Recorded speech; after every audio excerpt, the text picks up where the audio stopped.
Na capital do país, 7 horas.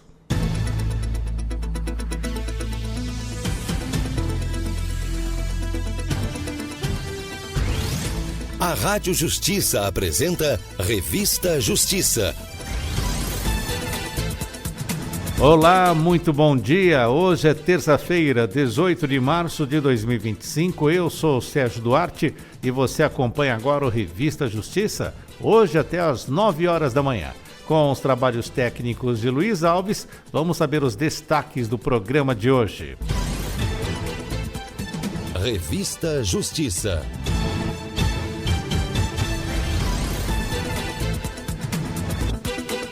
A primeira hora do Revista Justiça é sempre dedicada às notícias do Poder Judiciário brasileiro e às 7h45 teremos a nossa primeira entrevista, é o quadro Ética e Justiça, com a participação do Procurador de Justiça no Estado de São Paulo, doutor em Direito Penal e presidente do Instituto Não Aceito Corrupção, o doutor Roberto Liviano.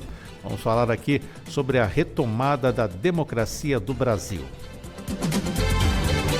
8 horas, vamos ter outra entrevista. Uma instituição de ensino foi condenada a pagar R$39 mil devido ao não fornecimento de auxílio moradia durante o período de residência de um médico residente. Sobre essa decisão na Justiça, nós vamos conversar com o advogado especialista em Direito Administrativo, Eduardo Tesseroli. Às 8h15, vamos falar sobre a conclusão do texto da PEC da Segurança Pública, que prevê guardas municipais no policiamento ostensivo e comunitário. Entre as propostas também estão a autonomia dos estados e municípios garantida na gestão da segurança pública e ainda o fortalecimento de corregedorias e ouvidorias. Vamos tratar desse tema também no Revista Justiça. E às 8h30, no quadro Direito do Trabalho, vamos falar da decisão do Tribunal Superior do Trabalho, que recentemente consolidou sua jurisprudência em 21 temas, sobre os quais não há divergência entre os órgãos julgadores do tribunal. Os casos foram julgados como incidentes de recurso de revista repetitivos, com a fixação de teses jurídicas de caráter vinculante. Vamos receber aqui em nossos estúdios a advogada trabalhista e assessora jurídica de sindicatos, Larissa Rodrigues Pinheiro, e o advogado especialista em Direito do Trabalho e Direito Desportivo, Elton Costa. Eu lembro que o Revista Justiça conta com a sua participação via WhatsApp 61 999758140. Você pode nos acompanhar ao vivo por áudio no Tanin ou no radios.com.br fazendo a busca Rádio Justiça ao vivo ou Rádio Justiça FM, é melhor assim. E também você pode nos assistir nesse momento. Você tem imagens aqui do estúdio da Rádio Justiça, imagens minhas, imagens do Luiz Alves de Costas, e você pode nos acompanhar pelo YouTube. Coloque lá Rádio Justiça ao vivo no YouTube ou no canal 1.3 da TV Digital, e tem ainda o aplicativo TV Justiça Mais. Nele você pode acompanhar a Rádio Justiça, a TV Justiça, o canal Ponto Jus, e também você pode rever vários conteúdos da Rádio e da TV Justiça, como o programa Saber Direito, os noticiários e todas as sessões plenárias e as sessões plenárias históricas do Supremo Tribunal Federal. Baixe no seu tablet ou no seu celular o TV Justiça Mais. 7 horas, 4 minutos. Confira agora no Revista Justiça os destaques do portal de notícias do Supremo Tribunal Federal. Hora de conferir o portal do Supremo Tribunal Federal. stf.jus.br, vamos aos destaques. STF Educa abre inscrições para cursos gratuitos de liderança. Capacitações fazem parte do ciclo de cursos de 2025. STF julga a partir de quarta-feira, amanhã, pedidos para afastar ministros da análise de denúncia sobre golpe. Presidente Barroso convocou sessão virtual extraordinária do plenário para analisar ações de impedimento e de suspeição contra os ministros Flávio Dino, Cristiano Zanin e Alexandre de Moraes. Supremo confirma a decisão de suspender plataforma Rumble no país. Determinação do ministro Alexandre de Moraes foi referendada pela unanimidade da primeira turma. Para mais notícias e outras informações é só você acessar stf.jus.br. 7h05. Revista Justiça. O Ministério Público de São Paulo denunciou à Justiça 6 acusados de participarem diretamente do assassinato a tiros de Vinícius Gritzbach, delator de uma facção criminosa de São Paulo. O crime foi no dia 8 de novembro do ano passado, no Terminal 2 do aeroporto de Guarulhos, em São Paulo. A repórter é a Marta Ferreira. Os denunciados são 3 policiais militares que já estão presos pelo crime e outros 3 suspeitos, incluindo os apontados como mandantes, que continuam foragidos. Eles são acusados pelos homicídios de Vinícius Gritzbach e de Celso Araújo Sampaio de Novaes, motorista de aplicativo que trabalhava no local no momento do crime e foi vítima de bala perdida. Eles também foram denunciados por 2 tentativas de assassinato contra quem se feriu por estilhaços. Durante uma coletiva, os promotores responsáveis deram mais detalhes sobre a denúncia, que apontou que os homicídios foram cometidos por motivos torpes, uso de armas restritas e emboscadas. Nós entendemos que, ao praticarem esse tipo de barbárie, todos os denunciados, claro, objetivando em primeiro momento a morte específica do Vinícius Gritzbach, mas aqui nós incorporamos na denúncia que todos eles respondem também por mais um homicídio consumado em relação à vítima Celso e as 2 vítimas sobreviventes com aquilo que nós chamamos de dolo eventual. Não é? Existia até pouco tempo atrás uma certa discussão em relação a isso, mas para nós, quem age desta maneira, com esse tipo de armamento, no local onde foi executado os crimes, no maior aeroporto da América Latina, com mais de 100 mil pessoas circulando em todos os dias, evidentemente eles assumiram o risco de matarem outras pessoas. De acordo com a denúncia, a motivação seria vingança. Vinícius Gritzbach era réu por homicídio e acusado de envolvimento em esquemas de lavagem de dinheiro para a organização criminosa PCC. No ano passado, ele havia assinado uma delação premiada com o Ministério Público, entregando o nome de pessoas ligadas à facção e também acusando policiais de corrupção. Os promotores afirmaram que o caso não está completamente esclarecido, apesar da conclusão da Polícia Civil. Existem outros núcleos a serem investigados nesse caso, o caso não se encerrou. Essa denúncia, ela fecha um ciclo, porque essas 6 pessoas aqui denunciadas, nós temos convicção da autoria e participação delas no delito, mas as investigações vão prosseguir em autos apartados e outros partícipes, a conduta deles será investigada, será objeto de outro inquérito policial.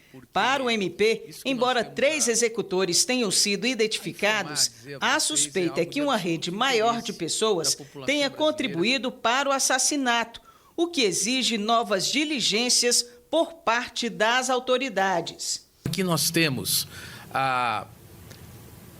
o tráfico de entorpecentes, temos atividades ilícitas, a lavagem de dinheiro, alguém que é usado para fazer a lavagem de dinheiro, que faz através de laranjas e que acaba, vamos dizer, gerando a desconfiança no outro grupo de desvio de lucros do crime organizado. A partir daí, a morte de 2 outras pessoas, que é imputada a esse Vinícius que morreu, que é o Cara Preta, e um outro que foi morto, inclusive com investigação da polícia. Tribunal do Crime, né, onde numa narrativa aqui menciona que o Vinícius foi ao Tribunal do Crime, ainda convenceu as pessoas a ser libertado para pagar eventual prejuízo, e aí em seguida decorre a morte e, infelizmente, sendo cooptados autoridades públicas, agentes públicos para a prática desse crime. O crime aconteceu no dia 8 de novembro do ano passado. Vinícius Gritzbach foi morto a tiros na área externa do aeroporto de Guarulhos. Câmeras de segurança gravaram a ação dos criminosos. Um motorista de aplicativo que estava trabalhando no local também foi atingido e morreu. Até o momento, 26 pessoas já foram presas por envolvimento no caso, sendo 17 policiais militares e 5 policiais civis. Rádio Justiça de Brasília, Marta Ferreira. Supremo Tribunal Federal invalida a lei de Rondônia, que obriga as seguradoras a comunicar sinistros em prazo de 2 dias e a destruir carcaças de veículos. O Supremo Tribunal Federal anulou uma lei de Rondônia que obrigava as seguradoras a informar ao Departamento Estadual de Trânsito, o Detran Rondônia, sobre veículos com perda total em até 48 horas após o laudo e determinava a destruição das carcaças em até 5 dias para evitar o reaproveitamento de peças. A decisão unânime foi tomada em julgamento virtual concluído em 28 de fevereiro, após ação movida pela Confederação Nacional das Empresas de Seguros. O relator, ministro Nunes Marques, afirmou que estados não podem criar regras para seguros de veículos, pois essa é uma atribuição exclusiva do governo federal. Ele também destacou que a legislação federal já regulamenta o desmonte de veículos em todo o país, garantindo um tratamento uniforme para o tema. Rádio Justiça, de Brasília, Marcelo Della Libera. Ouvidoria do Conselho Nacional de Justiça registra um aumento de 34% nas demandas e reforça canais de atendimento. Em referência ao Dia do Ouvidor, comemorado ontem, 16 de março, o Conselho Nacional de Justiça destaca a importância desse profissional na mediação entre o cidadão e o sistema de justiça. Para tanto, a Ouvidoria Nacional de Justiça tem exercido papel importante na promoção dessa comunicação entre as partes. Isso pode ser observado pelo crescente número de atendimentos realizados a cada ano. De 2023 para 2024, por exemplo, houve um aumento de 34% no número de demandas, passando de 38.203 para 51.375 registros. Esse crescimento reflete o aumento da confiança da população nas ferramentas de comunicação com o judiciário e a relevância de seu trabalho em um momento de constante transformação no setor. Em 2024, a maior parte das manifestações recebidas, cerca de 64%, está relacionada à morosidade processual, tema que também foi predominante em 2023. Outro assunto recorrente inclui dúvidas sobre como peticionar ao CNJ, que representaram 7,7% das demandas. A Ouvidoria Nacional de Justiça é um canal de comunicação direta entre o cidadão e o CNJ, com o objetivo de orientar, transmitir informações e colaborar com o aprimoramento das atividades desempenhadas pelo Poder Judiciário. Para acessar o canal, é só entrar no portal do CNJ na internet. Rádio Justiça de Brasília, Neto Costa. E a Justiça condena cidadão por maus tratos animais em Minas Gerais. A Justiça de Minas Gerais manteve a condenação de um homem acusado de maus tratos a cães em Belo Horizonte.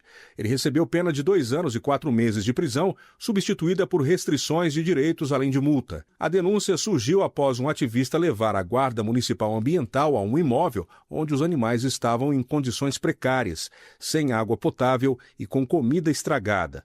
Os cães são da raça Akita, Pitbull, American Bully e Blue Heeler, todos sendo criados de maneira inapropriada. O réu negou as acusações e recorreu, alegando falta de provas, mas a Justiça manteve a condenação com base em fotos e testemunhos. No entanto, o tribunal retirou a obrigação de pagamento por danos morais, por entender que a ação penal não é o meio adequado para discuti-lo. Rádio Justiça, de Brasília, Marcelo Della Libera.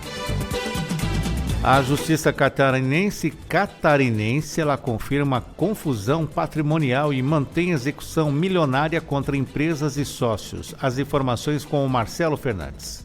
A 5ª Câmara Comercial do Tribunal de Justiça de Santa Catarina manteve sentença que reconheceu a existência de um grupo econômico e desconsiderou a personalidade jurídica de 2 empresas do norte do estado, uma do setor têxtil e outra do ramo administrativo. Com isso, os sócios e as empresas pertencentes a um mesmo grupo familiar seguem responsáveis solidariamente pelo pagamento de uma dívida milionária sem possibilidade de afastar a execução. Os empresários recorreram da decisão que rejeitou os embargos à execução de 2 cheques inadimplidos, cujo valor supera R$2 milhões. Eles alegavam não ter vínculo com os títulos executados e negavam a existência de um grupo econômico. No entanto, o Tribunal de Justiça de Santa Catarina concluiu que havia confusão patrimonial demonstrada pelo uso compartilhado de contas bancárias e pela atuação coordenada entre as empresas. Além disso, testemunhas confirmaram que os sócios participavam diretamente de reuniões e negociações financeiras da empresa executada, evidências de um vínculo econômico sólido. O desembargador relator destaca que ficou evidente que as empresas do grupo familiar e os integrantes da família davam suporte a diversas operações financeiras realizadas pelas pessoas jurídicas constituídas, havendo verdadeira confusão patrimonial. O magistrado ressaltou que a decisão atende aos critérios legais para reconhecimento de grupo econômico, como a comunhão de interesses e a atuação conjunta das empresas para a mesma finalidade. Também estão preenchidos os requisitos para a desconsideração da personalidade jurídica, conforme previsto em artigo do Código Civil. Os demais desembargadores da 5ª Câmara de Direito Comercial do Tribunal Catarinense acompanharam o relator. Do Tribunal de Justiça de Santa Catarina, em Florianópolis, Marcelo Fernandes para a Rádio Justiça. Agora, 7h17, a primeira turma do Supremo Tribunal Federal confirmou por unanimidade a suspensão do funcionamento da plataforma Rumble em todo o território nacional. A medida determinada pelo ministro Alexandre de Moraes em fevereiro e foi mantida após análise em sessão virtual. O voto do relator foi acompanhado pela ministra Carmen Lúcia e pelos ministros Flávio Dino, Cristiano Zanin e Luiz Fux. A plataforma foi suspensa após a empresa anunciar que não cumpriria ordens do STF e ter deixado de indicar um representante legal no Brasil. O bloqueio vale até que a companhia cumpra decisões para suspensão de perfis, pague multas pelo descumprimento das ordens e indique um representante legal. Antes da suspensão, o ministro Alexandre de Moraes havia dado um prazo para que a empresa indicasse o representante, mas não obteve resposta. Além disso, houve reiterados descumprimentos de ordens judiciais do STF. Conforme o ministro, o Rumble tentou burlar o judiciário brasileiro para criar um ambiente de total impunidade e terra sem lei nas redes sociais. A decisão agora referendada pela primeira turma também considera que houve manutenção e ampliação da instrumentalização da plataforma por meio da atuação de grupos extremistas e milícias digitais com massiva divulgação de discursos nazistas, racistas, fascistas, de ódio e antidemocráticos. Justiça decide que uma mulher com deficiência motora pós-câncer terá isenção de PVA e ICMS. Em razão da retirada das mamas, a autora ficou com deficiência e redução no movimento dos braços. Confira agora a reportagem de Neto Costa. Sentença da 4ª Vara Cível de Poços de Caldas, Minas Gerais, reconheceu o direito à isenção de IPVA e de ICMS a uma mulher que ficou com deficiência física após enfrentar um câncer de mama. A autora da ação enfrentou mastectomia bilateral e reconstrução das mamas. Em razão dos procedimentos, ela ficou com deficiência motora, ou seja, redução de mobilidade nos braços. A mulher solicitou administrativamente a isenção do IPVA para seu veículo e de ICMS na aquisição de um veículo adaptado, mas os pedidos foram negados pela Fazenda do Estado, sob o argumento de que a perícia não confirmou a necessidade de adaptações no veículo. Diante disso, ela ingressou com ação judicial, alegando que as limitações físicas decorrentes de sua condição justificavam as isenções, como explica o advogado Fábio Camargo, que atuou no caso.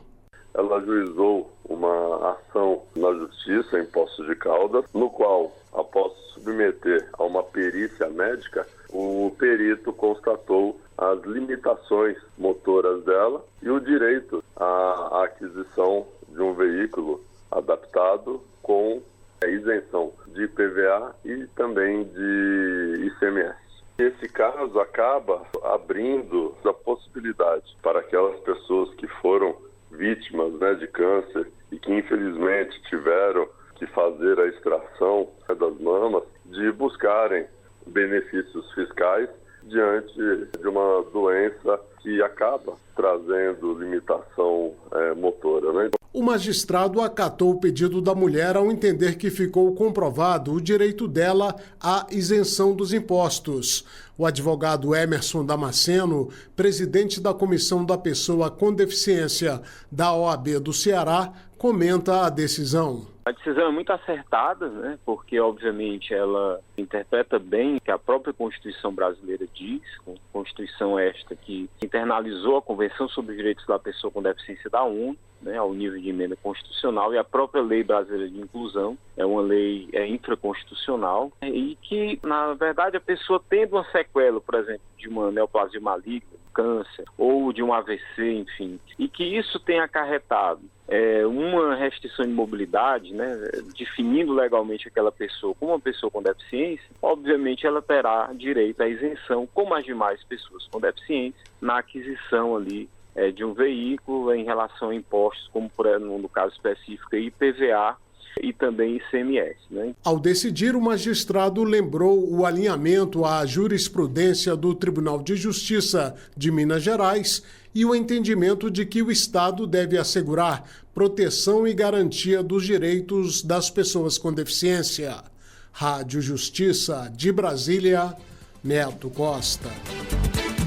Empresa de panificação deve indenizar casal que adquiriu produto com a presença de larvas. Uma empresa de panificação foi condenada a pagar R$10 mil a um casal que encontrou larvas em um pão de forma comprado em um mercado de Campo Grande, Mato Grosso do Sul.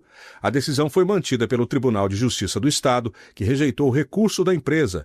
O casal apresentou fotos e comprovantes da compra, mostrando que o produto estava dentro da validade. A empresa alegou que a contaminação poderia ter ocorrido no armazenamento do mercado ou até pelos próprios consumidores, mas o tribunal entendeu que a responsabilidade era do fabricante. O desembargador relator destacou que, segundo o Código de Defesa do Consumidor, produtos com defeito representam risco à saúde e geram direito à indenização. Neste caso, mesmo sem a necessidade de consumo do alimento. Rádio Justiça de Brasília, Marcelo Della Libera. E uma ótica foi condenada a indenizar trabalhadora por assédio moral do gerente. A terceira turma do TRT da 11ª Região, Amazonas e Roraima, condenou uma ótica de Manaus a pagar R$8 mil de indenização por danos morais a uma ex-funcionária que era tratada com gritos, palavrões e xingamentos pelo gerente. A decisão aplicou o protocolo para julgamento com perspectiva de gênero, instituído pelo Conselho Nacional de Justiça, o CNJ. Ao aceitar o recurso da trabalhadora, o colegiado reformou a sentença que não havia reconhecido o assédio moral. De acordo com a desembargadora relatora Ruth Barbosa Sampaio, o padrão de comportamento abusivo e discriminatório por parte do superior hierárquico foi comprovado por relatos da trabalhadora e de uma testemunha. Para a magistrada, a conduta do gerente não apenas viola a dignidade das funcionárias, mas também reforça estereótipos de gênero. Para ela, é inegável que as mulheres, em razão de sua posição de vulnerabilidade e da histórica discriminação de gênero, são frequentemente mais suscetíveis a sofrer assédio moral e sexual no ambiente de trabalho. Rádio Justiça de Brasília, Neto Costa. Supremo Tribunal Federal reafirma entendimento da ação judicial para isenção de imposto de renda por doença grave. Não precisa de pedido administrativo anterior. A decisão é do plenário virtual do STF. O tema foi julgado depois que um homem, portador de doença grave, teve o processo de isenção do imposto de renda extinto pela Justiça do Ceará, porque o pedido não foi feito previamente pela via administrativa. Ao julgar o caso no STF, prevaleceu o voto do ministro-presidente Luiz Roberto Barroso. Ele afirmou que a jurisprudência do Supremo, em demandas de isenção de imposto de renda renda por doença grave e de devolução de valores é de que o requerimento administrativo prévio não é necessário para o exercício do direito de ação. O tema tem repercussão geral reconhecida, ou seja, essa decisão do STF será usada de base em julgamentos semelhantes. Rádio Justiça, de Brasília, Fernanda Porto. Agora, 7h25, STJ confirma direito ao reconhecimento de saberes e competências para aposentados da carreira de magistério do ensino básico, técnico e tecnológico. Esse é um dos destaques que você confere agora no Giro do Superior Tribunal de Justiça com Tiago Gomide. A primeira sessão do Superior Tribunal de Justiça decidiu que o reconhecimento de saberes e competências, um tipo de cálculo de retribuição por titulação, deve ser estendido aos servidores aposentados do Magistério Federal Básico, Técnico e Tecnológico, mesmo os que se aposentaram antes da Lei 12.772 de 2012, caso eles tenham direito à paridade remuneratória constitucional.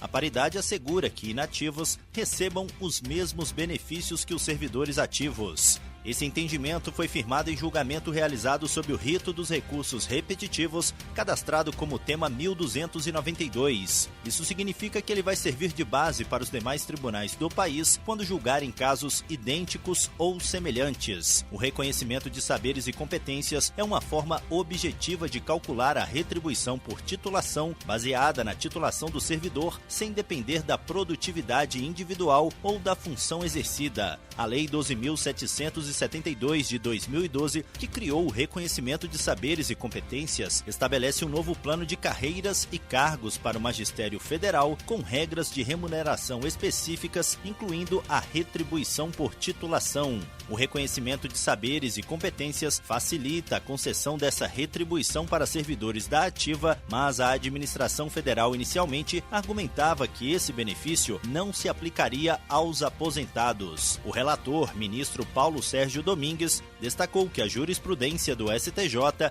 entende que o reconhecimento de saberes e competências deve ser considerado um benefício geral, aplicável a todos os servidores da ativa e que a paridade assegura aos aposentados os benefícios concedidos aos ativos, desde que sejam baseados em critérios objetivos. Assim, os servidores aposentados que tenham direito à paridade devem também ter acesso ao reconhecimento de saberes e competências. O Superior Tribunal de Justiça vai realizar nos dias 31 de março e 1º de abril o primeiro Simpósio Internacional de Inovação em Bibliotecas. O tema do evento é Inovação e Inteligência Artificial em Bibliotecas. O público-alvo são servidores públicos, bibliotecários, gestores de bibliotecas e profissionais interessados na temática do encontro. As inscrições para o evento são gratuitas e podem ser feitas no site da Eduquinfam. A abertura solene do evento ocorre às 5 horas da tarde do dia 31 de março e contará com a participação do presidente do STJ, ministro Humberto Martins, e da ministra Nancy Andrighi. Os ministros Ricardo Vilas Boas Cueva, Ribeiro Dantas e Og Fernandes vão moderar alguns dos painéis do simpósio, que contarão com diversos especialistas, professores e integrantes de organizações sobre o assunto. A incorporação das novas tecnologias, como a aplicação da inteligência artificial para a otimização de serviços e a integração desses centros de conhecimento às tendências globais, são alguns temas que estarão em debate nos 2 dias do evento. O Superior Tribunal de Justiça vai realizar no dia 25 de março a cerimônia de lançamento da 22ª edição do Prêmio Inovare, com o tema Tecnologia e Eficiência da Justiça. Criado em 2004, o prêmio reconhece práticas inovadoras no sistema de justiça brasileiro. O presidente do STJ, ministro Herman Benjamin, será um dos jurados, junto com outros ministros, juízes, promotores, advogados e especialistas da área jurídica. As inscrições para o prêmio ocorrerão de 26 de março a 26 de maio, com categorias como Tribunal, Juiz, Ministério Público, Defensoria Pública, Advocacia e Justiça e Cidadania. Também haverá a categoria CNJ, com práticas selecionadas pelo Conselho Nacional de Justiça. O objetivo do prêmio é identificar e premiar ações que tragam mudanças significativas nas rotinas jurídicas, incentivando boas práticas em tribunais. Desde 2004, o Inovare já destacou 298 iniciativas e reúne mais de 10 mil práticas no banco de práticas acessível online. E esse foi o Notícias do STJ de hoje. Para ouvir mais, acesse o Spotify ou o SoundCloud do STJ. Tchau, tchau.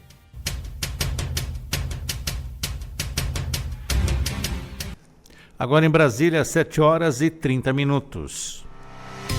Previsão do tempo no Brasil. Vamos saber como fica o tempo. Vamos até o Instituto Nacional de Meteorologia conversar com Olívio Bahia. Bom dia, Olívio. Opa, bom dia, Sérgio Duarte. Bom dia, amigos ouvintes da Rádio Justiça. Tudo bom, Sérgio? Tudo certo, fora as noites quentes, né, Olívio? Assim permanece hoje. Como está a previsão para o tempo hoje, terça-feira, aqui no DF? Bastante quente mesmo, viu, Sérgio? Hoje mais um dia aí onde as temperaturas podem bater a casa dos 32, quem sabe até 33 graus. Pouquíssima chance de chuva, o predomínio de sol, poucas nuvens, se chover muito isolado de forma bem rápida, viu, Sérgio? Expectativa de melhoria aqui para o Distrito Federal a partir ali da quinta-feira. Teremos aí o aumento da nebulosidade e da condição de chuva e isso pode dar uma refrescada nas temperaturas a partir de quinta. Então vamos ficar na expectativa dessa mudança de tempo aqui para o Distrito Federal, Sérgio. E pois é, só para você ter uma ideia, né? Eu estava ouvindo uma notícia sobre a produção de ar-condicionado. O Brasil era quinto no mundo, agora só perde para a China, viu? Exatamente, essas mudanças aí de temperaturas elevadas, os últimos 2 anos, né, Sérgio? Se a gente vier acompanhando aí, os últimos 2 anos com recordes de temperatura, iniciamos aí 2025 também com temperaturas bastante elevadas, então falta de chuva, né? Choveu muito pouco aí nos primeiros 10 dias aqui no Distrito Federal, começou a chover 2, 3 dias, depois parou de novo. Vamos ver aí se depois de quinta-feira se a chuva vem e fica um pouquinho aí para dar uma aliviada. Está certo. E as demais regiões do país, como é que ficam, Olívio? Olha, Sérgio, começa a aumentar, como eu comentei, a instabilidade. Aqui na região central, as chuvas continuam ocorrendo em forma de pancada, alguns temporais localizados aqui em Goiás, Mato rápidas, que ocorrem sempre entre tarde e noite, e por vezes... Agora, 7 horas e 32 minutos, perdemos o contato com o Olívio Bahia. Ele está falando conosco estava falando conosco diretamente do IMET, o Instituto Nacional de Meteorologia. O contato não vai ser restabelecido, então. Vamos seguir em frente com as notícias, depois vamos tentar restabelecer o contato com o Olívio Bahia. Agora, 7 horas e 33 minutos. Manchetes do dia. 7 horas e 33 minutos, hora de sabermos as manchetes de capa dos principais jornais do país. Correio Brasiliense. Governo quer isentar imposto de renda em R$5 mil e taxar R$50 mil. O Estado de São Paulo. CVM investiga ministros por cargos em conselho de empresa.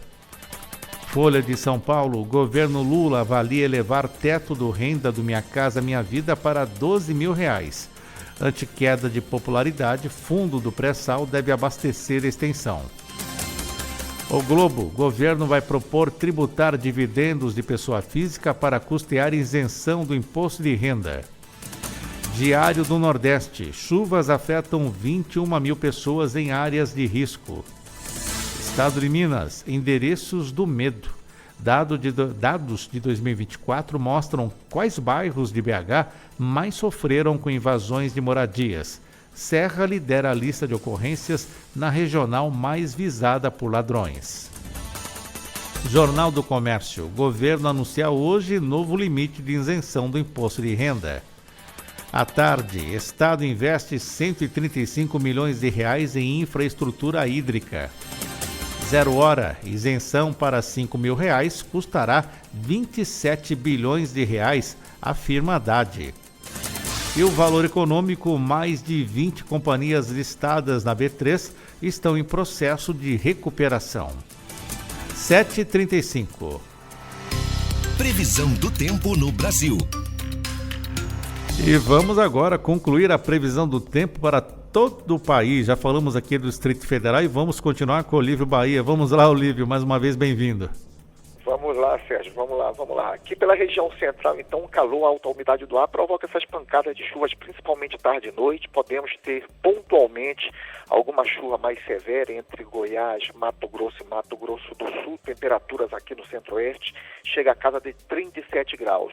No sudeste do Brasil, ocorrendo também temporais localizados, aí a gente chama atenção sempre para São Paulo, Minas Gerais, Rio de Janeiro, principalmente nas regiões metropolitanas, onde a chuva, mesmo sendo rápida, acaba provocando impacto. Ontem choveu bastante ali na região metropolitana de Belo Horizonte, bastante transtorno. Hoje, mais um dia com essa condição de chuva que se intensifica entre tarde e noite nesses estados, chuva que pode atingir inclusive áreas pontuais do Espírito Santo. No sudeste, a temperatura chega a 39 graus ali pelo norte do estado de Minas Gerais.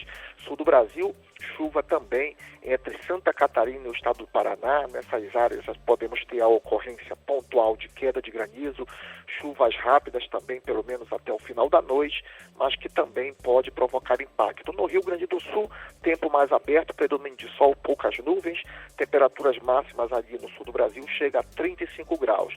Norte e Nordeste continua uma situação bastante delicada com as chuvas que vêm ocorrendo nos últimos dias.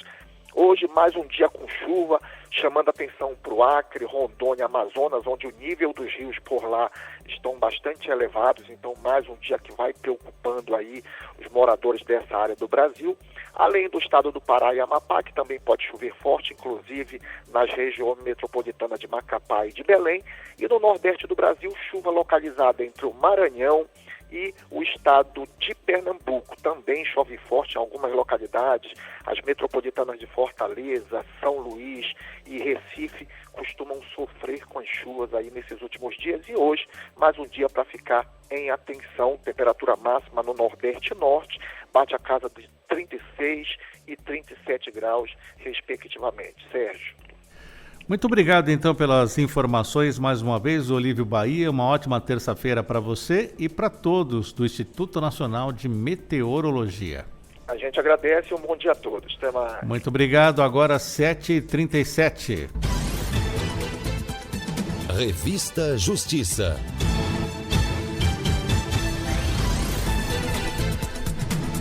Já tem o Dr. Roberto Liviano no quadro Ética e Justiça. A Advocacia Geral da União conseguiu recuperar 244 bilhões de reais para os cofres públicos dos últimos 5 anos. O resultado é de estratégias inovadoras que aumentaram a taxa de sucesso judicial para quase 70%. Mais informações com o repórter Vitor Abreu. É muito dinheiro, né? Você pode estar se perguntando de onde vem isso tudo. Uma parte é da recuperação de créditos tributários, ou seja, daqueles casos inscritos na dívida ativa quando a pessoa ou empresa está devendo para a União já há muito tempo. Outra parte é dos créditos não tributários, que vêm de multas, por exemplo, do IBAMA, da Anatel e de ações para recuperar valores da União. Entre 2020 e 2024, a taxa de sucesso judicial, que é o percentual de vitórias da AGU em ações na Justiça, cresceu de 58,7% para 68,8%. Com isso, a arrecadação total aumentou 129%, subindo de 30,5 bilhões de reais em 2020 para cerca de 70 bilhões de reais no ano passado. Esse desempenho é fruto de uma série de medidas que vêm sendo implementadas na AGU nos últimos anos. Entre elas, mais investimento em tecnologia da informação, mudanças na atuação dos membros e servidores e na cultura de conciliação, sempre que possível. Virou regra fazer acordos com as partes em processos administrativos e judiciais. No campo tecnológico, tivemos o lançamento de novas plataformas, como o Super Sapiens, um sistema de inteligência jurídica que faz a triagem e a distribuição de documentos, otimiza processos, reduz custos e uniformiza a qualidade das manifestações jurídicas. A AGU também ampliou o acesso a bases de dados de outros órgãos públicos para fazer o cruzamento de informações, além de investir em soluções de inteligência. Nos processos de trabalho, a AGU estabeleceu normas para o tratamento seletivo de créditos e o ranqueamento de devedores. Com isso, é possível priorizar e desenvolver melhores estratégias para recuperar os valores dos devedores que realmente vão poder quitar as dívidas. Da AGU, Vitor Abreu. 7h40, o Judiciário Catarinense apresenta a nova regulamentação do programa DNA em audiência no Estado.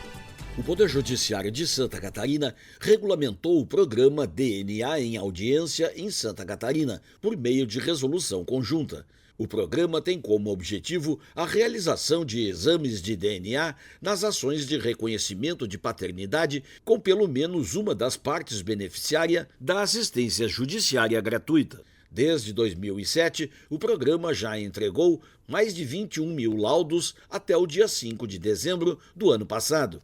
A regulamentação ocorre pela necessidade de adequação do programa aos novos procedimentos referentes à coleta de material genético nas audiências, às rotinas do Laboratório de DNA da UDESC de Lages e às adaptações tecnológicas surgidas em razão da adoção do sistema EPROC.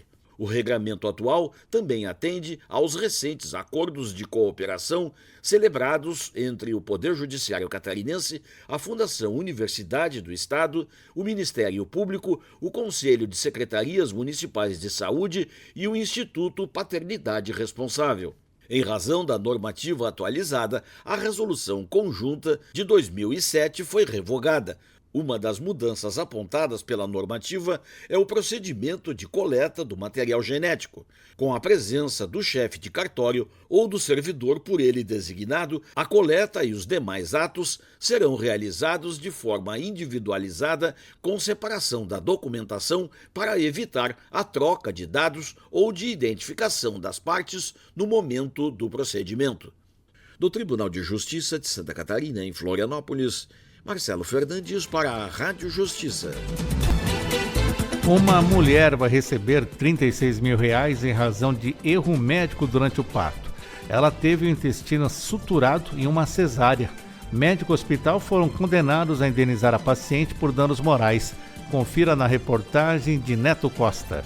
A primeira Câmara de Direito Privado do Tribunal de Justiça de São Paulo confirmou decisão que condenou um hospital e um médico a indenizarem uma mulher que sofreu graves complicações devido a um erro na sutura durante o parto do tipo cesariana. A indenização por danos morais pelo erro médico foi fixada em R$ 36.200. De acordo com o que consta no processo, a mulher enfrentou intensas dores após o parto. Ela necessitou de uma lavagem intestinal e teve que usar medicamentos que a impediram de amamentar o bebê nos primeiros dias de vida.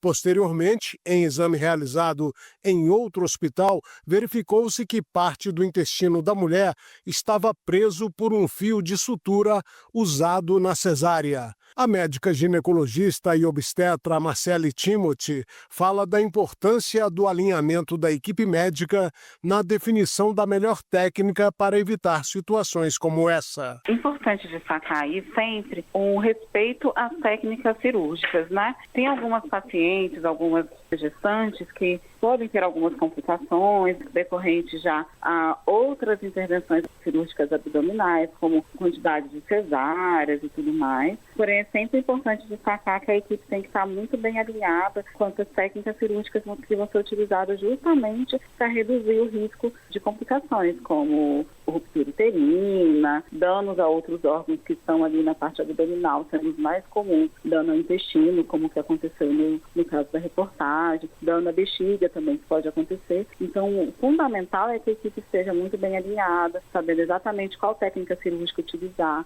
No caso julgado pelo TJ de São Paulo, o desembargador relator Cláudio Godoy destacou que a situação vivida pela paciente superou o mero aborrecimento. Ele observou que os primeiros dias após o parto são essenciais para a formação do vínculo mãe-bebê e que esse período ficou marcado por complicações decorrentes do erro médico. O advogado Jerônimo Agenor, especialista em bioética, explica que ficou claro o erro médico que gerou o dever de indenizar a paciente. E um erro, assim, solidário, tanto o hospital como o médico que realizou a cirurgia, que não foi conferida com excelência, causaram lesões nessa paciente. Atingiu um órgão importante, um órgão vital de uma mulher que acabava de passar por um procedimento cirúrgico, que era uma cesárea, e somado a isso, foi interrompido o início de amamentação do filho que ela acabava de dar à luz. Ali houve uma falta de técnica, uma imprudência, uma imperícia de quem realizou aquele procedimento. Serve também para cunho pedagógico, para que aquele profissional não cometa mais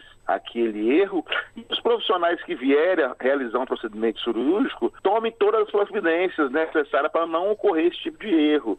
Após constatado o erro médico durante a cesárea, a paciente teve que passar por uma nova cirurgia e, durante o processo, enfrentou fortes dores. A decisão do colegiado que determinou a médico e hospital o dever de indenizar foi unânime.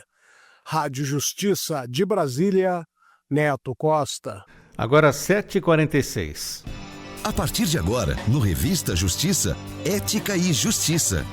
Com a participação do Procurador de Justiça no Estado de São Paulo, doutor em Direito Penal, presidente do Instituto Não Aceito Corrupção, Roberto Liviano. Bom dia, doutor Roberto. Bom dia, Sérgio. Bom dia aos amigos da nossa querida Rádio Justiça. Doutor Roberto, o presidente do STF, do CNJ, o ministro Luiz Roberto Barroso, ele se manifestou sobre os 40 anos da redemocratização, pois no dia 15 de março de 1985, José Sarney tomava posse como vice-presidente para ocupar de maneira interina a presidência da República após 21 anos de ditadura militar. De que maneira a retomada da democracia no Brasil ela auxiliou no fortalecimento das entidades democráticas nessas últimas 4 décadas? Eu penso que, Sérgio e todos que nos acompanham, esse é um ciclo muito marcante. 40 anos de democracia ininterrupta para um país do tamanho do Brasil, um país continental como o Brasil, representando o que o Brasil representa no cenário mundial, é extremamente importante. E termos democracia, ainda que tenhamos tido os abalos, os momentos difíceis, os momentos críticos que já tivemos, é extremamente importante e termos mantido o nosso sistema democrático é absolutamente vital, é absolutamente fundamental, porque a democracia é a base para todas as relações sociais e políticas. Sem Estado democrático de direito, não há absolutamente nada de saudável na dinâmica social. A separação dos poderes, que é pedra angular do nosso sistema constitucional, é absolutamente crucial no equilíbrio das relações. A Constituição de 88 é algo absolutamente fundamental nesta dinâmica das relações que foi construída a partir da redemocratização. Nós tivemos em 15 de março de 85 este marco da redemocratização, e a Constituição Cidadã em 88, ela cristaliza essa nova situação, essa nova dinâmica, esse novo marco político, né? E é importante destacar que nós temos colocada na Constituição a instituição do Ministério Público como instituição defensora da ordem jurídica e do regime democrático. Portanto, se faz uma opção por uma instituição de Estado com a responsabilidade de ser o organismo que tem esta responsabilidade de defesa do regime democrático. E também eu penso que esse restabelecimento, essa revitalização da democracia é absolutamente imprescindível para o revigoramento das instituições. Recentemente nós tivemos a entrega do Prêmio Nobel de Economia para Daren Acemoglu e outros economistas estadunidenses, e a obra de Daren Acemoglu ela é marcada pela relevância, ele aponta a relevância do vigor das instituições para a evolução, para a riqueza das nações, né? Portanto, a Acemoglu destaca o quanto a força das instituições é importante para que nós tenhamos a evolução, a riqueza, o crescimento das nações. Portanto, eu penso que a democracia, a consolidação democrática é absolutamente crucial para que nós tenhamos a força, a sedimentação, a vitalidade das instituições.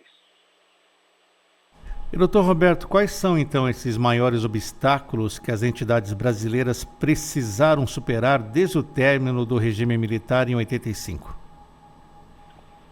Sérgio, nós tivemos no Brasil uma maneira de lidar com o autoritarismo que nós tivemos aqui de 1964 a 1985 bastante peculiar. Você veja, a América do Sul teve ditaduras militares como a Argentina, como, por exemplo, o Chile e outros países vizinhos que viveram situações equivalentes, mas, por exemplo, a Argentina enfrentou a sua ditadura, aliás, foi uma ditadura muito mais sangrenta que a nossa, muito mais pessoas que foram atingidas, mortas, que foram capturadas pela sua ditadura. No entanto, diferentemente do que ocorreu no Brasil, as pessoas que foram responsáveis pelos crimes contra os direitos humanos na Argentina foram responsabilizadas por estes crimes. Não houve anistia a estes crimes contra os direitos humanos, tá? No Brasil, existe uma situação muito complexa e esse é um problema, esse é um rastro amargo deixado pela ditadura, são cicatrizes da ditadura com as quais nós precisamos, infelizmente, conviver, que é a concessão desta anistia, a meu ver, indevida. O Brasil concedeu anistia aos crimes contra os direitos humanos praticados durante esses 21 anos de ditadura, e estas cicatrizes do autoritarismo são obstáculos, são ranços da ditadura que representam um problema na nossa história, na nossa vida, na nossa institucionalidade democrática, não é? Eu diria que são contas do passado histórico brasileiro que nunca foram acertadas, que nunca foram corrigidas. Recentemente, de uma certa maneira, tivemos um certo ajuste de contas com a viúva do Vladimir Herzog, quando foi estabelecida uma pensão pela morte de Vladimir Herzog, um dos ícones, uma das vítimas da ditadura, mas foram muitas pessoas desaparecidas, muitas pessoas mortas. Esta é uma cicatriz muito forte, esse é um ranço muito ruim da ditadura. Ou seja, quando nós falamos sobre a questão do bem jurídico, ordem democrática, nós estamos falando de algo muito sério, algo muito grave. Existem muitos bens jurídicos protegidos em vários âmbitos, inclusive, especialmente no âmbito penal, e quando se fala nessa proteção do bem jurídico, as pessoas precisam ter clareza da gravidade disso. Uma coisa, quando você protege o bem jurídico patrimônio, alguém furtou uma carteira numa estação de trem, protege-se esse bem jurídico patrimônio, furto, pena de 1 a 5 anos, está protegendo o bem jurídico patrimônio em virtude de um crime contra o patrimônio. Muito bem, a aplica-se essa pena em razão desta lesão ao patrimônio de A que teve a sua carteira furtada. Agora, quando se fala em proteger a ordem democrática pela prática de um crime contra a ordem democrática de um país, a lesão, ela atinge a toda a nação. Quando alguém furta a carteira de um indivíduo na estação de trem, é o patrimônio desse indivíduo que teve a sua carteira subtraída que foi lesado. A natureza da lesão ao bem jurídico é essa. Agora, quando há uma lesão à ordem democrática, quando há um golpe, uma tentativa de golpe, quando se fala em ataque à ordem democrática, quando se fala em crime contra a democracia, nós estamos falando de uma fissura, de uma fratura à democracia. Os efeitos de uma ação desta natureza são gravíssimos. Eles atingem a dinâmica da sociedade e as consequências de uma ação como esta levam anos para serem recompostos. Né? Isso é absolutamente grave, dramático, e as consequências são muito graves, e é por isso que as penas são altíssimas. Quando você vulnera a ordem democrática de um país, as penas precisam ser altíssimas, porque esse é um crime que o direito penal chama de crime complexo. Bem jurídico é absolutamente grave, é contundente uma ação dessa natureza, e isso impacta na dinâmica social de uma maneira absolutamente profunda, contundente, e atinge a toda a sociedade de uma maneira grave, devastadora, por longo período de tempo. Isso prejudica a toda a sociedade. É muito mais do que aquele furto da carteira na estação de trem. E pensar que muitos vivem na autocracia, né, doutor Roberto Liviano? Exatamente. Isso é um ponto que vale a pena destacar, que você está fazendo esta referência, justamente a minha coluna de hoje no Poder 360, eu falo sobre o último relatório do Instituto VEDEM, né, que foi divulgado recentemente, em que se destaca que 71% da população do planeta hoje vive em regimes autocráticos. Né? Houve um aumento de 48% desse percentual nos últimos 10 anos. Né? Isso é absolutamente devastador. Esses dados são absolutamente devastadores. E o que é o Instituto VEDEM? Né? O Instituto VEDEM, ele envolve... nós estamos falando do maior dataset sobre democracia produzido pelo Departamento de Ciências Políticas da Universidade de Gotemburgo, com mais de 31 milhões de dados sobre 202 países, de 1789 a 2023. Esse estudo envolve 4.200 acadêmicos e outros experts e mede mais de 600 diferentes atributos da democracia. O trabalho dessa equipe já produziu cerca de 31 milhões de dados e o estudo referente ao último ano conclui que 60 países se encontram em processo de transição para a autocratização, que é uma tendência mundial. Isto é muito grave, né? Isso é muito grave. O declínio da democracia hoje ele é mais gritante em regiões subsaarianas, na Europa do Leste e do Sul, na América Latina e na Ásia Central. Nos países da América Latina e no Caribe, os países da América Latina e do Caribe servem contrários à tendência mundial. Os níveis de democracia crescem e países maiores se tornam mais democráticos que os menores. Né? Então, países maiores são mais democráticos que os menores. O mundo está dividido hoje entre 91 democracias e 88 autocracias. Não é? Isso é absolutamente grave e devastador. administrativa baixa em 20 anos. Né? Em 2003, estavam em processo de democratização 35 países. 20 anos depois, em 2023, só 18 países estavam nessa situação. Né? Portanto, tudo isso deve nos levar, Sérgio, a uma reflexão, nos mostrando que nós vivemos um momento crítico em relação à democracia. O Brasil está classificado pelo estudo do Instituto Vedem como uma democracia. No entanto, apesar de sermos uma democracia, em 2008 foram 22 urgências de votação e no ano passado foram mais de 400.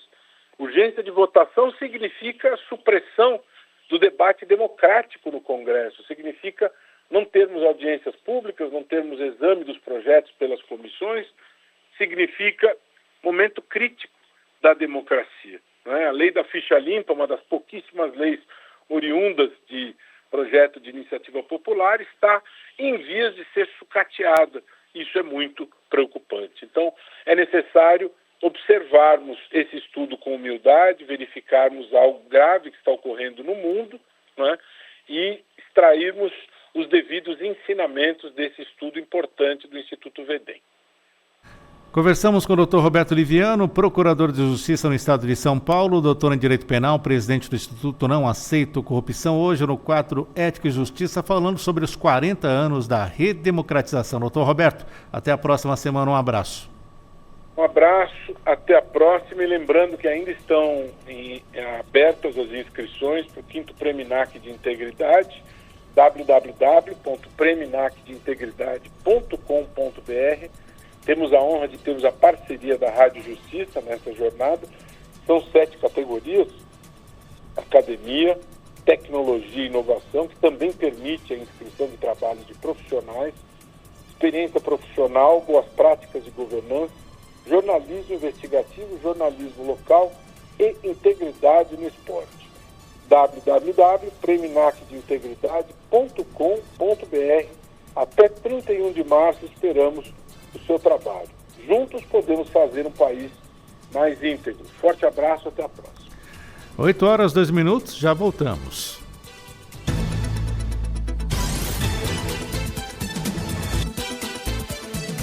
Estamos apresentando Revista Justiça. Rádio Justiça Brasília, 104,7 FM. ZYS 898, Rádio Justiça Brasília, FM 104,7 MHz, 20 kW de potência, uma emissora do Poder Judiciário do Brasil. Rádio Justiça Brasília, 104,7 FM, faixa jornalística.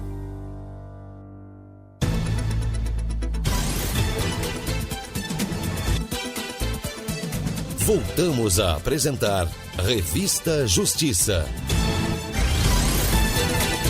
E estamos de volta com Revista Justiça, 8h03. Revista Justiça, entrevista. Uma instituição de ensino foi condenada a pagar R$39 mil devido ao não fornecimento do auxílio moradia durante o período de residência de um médico residente. A decisão do juiz de direito Douglas Augusto dos Santos, da 2ª Vara de Sorocaba, considerou que a instituição de ensino deveria ter oferecido moradia in natura, conforme a legislação vigente.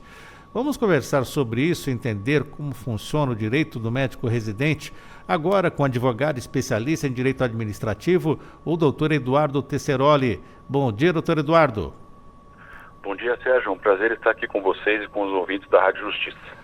Doutor Eduardo, qual é o entendimento jurídico, então, sobre a obrigação das instituições de ensino em fornecer moradia in natura para médicos residentes? Os médicos residentes têm esse direito a receber um auxílio moradia criado por uma lei que já tem aí mais de 40 anos, tem mais de 40 anos.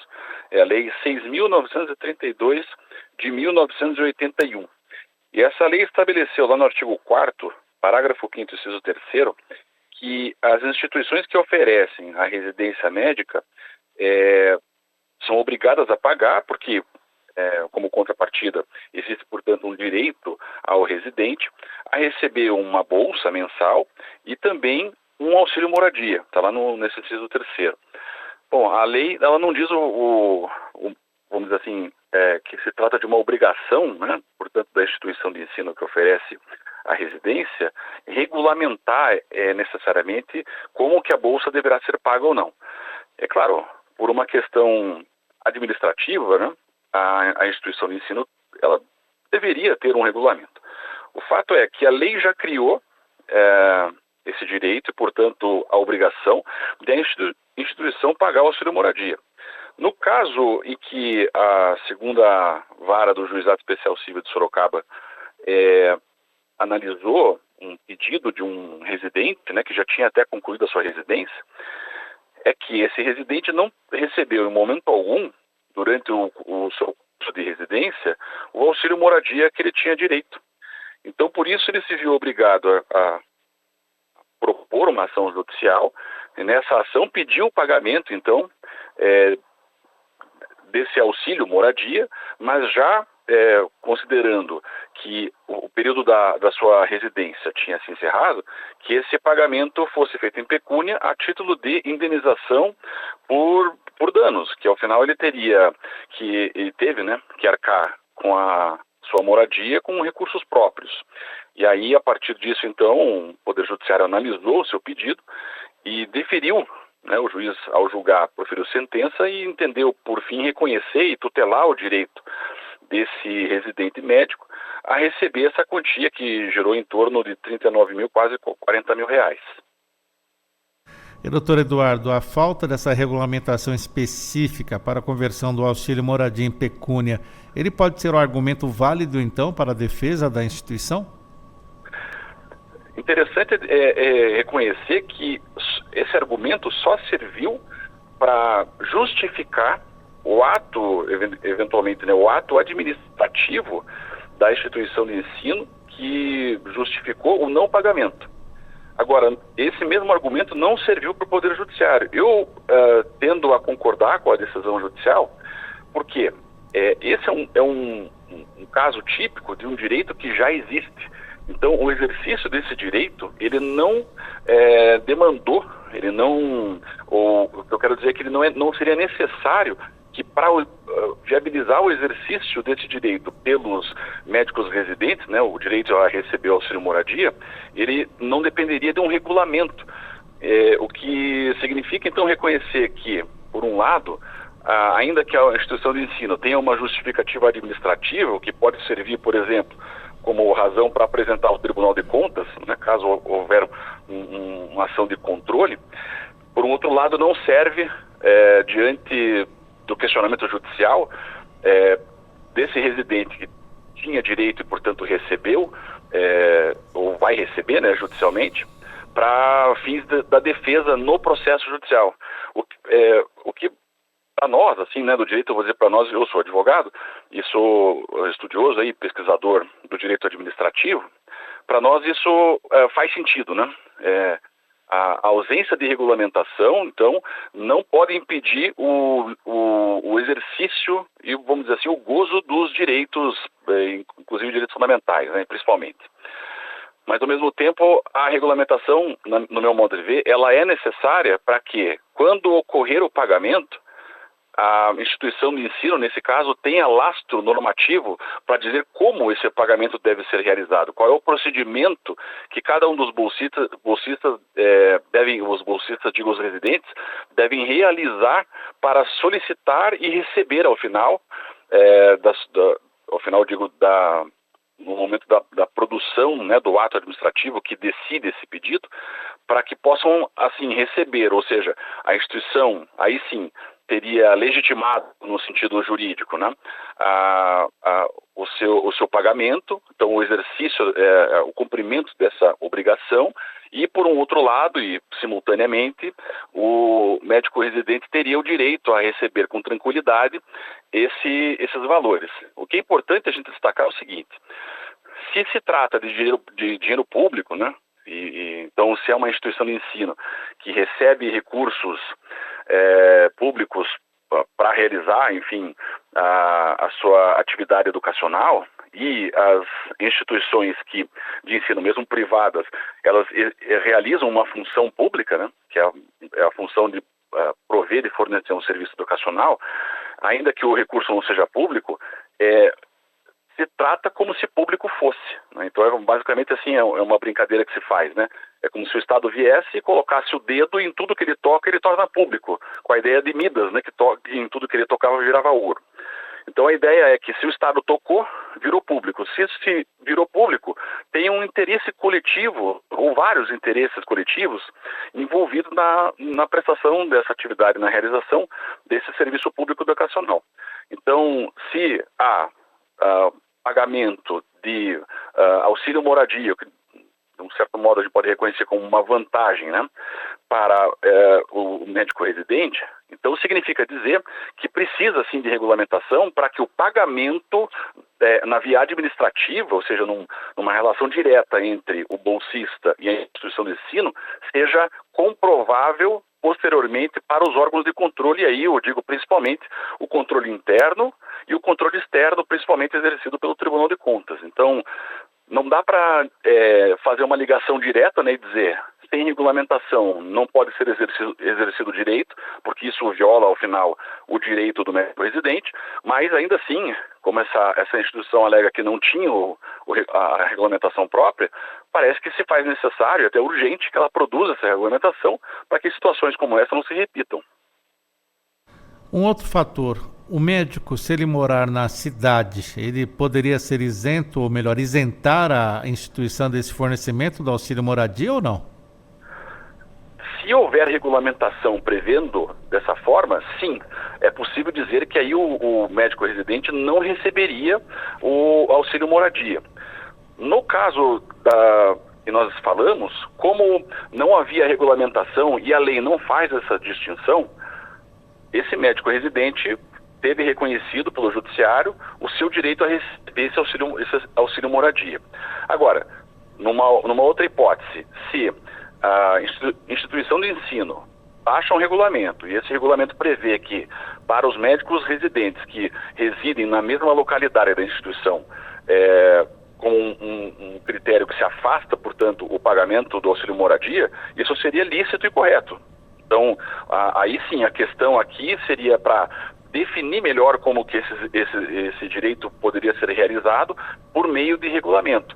Seria a única forma da instituição dizer, né, que utilizar esse argumento como defesa. O argumento, eu digo, que é a existência ou a inexistência de um regulamento, só para dizer os casos e definir os critérios objetivos sempre, né?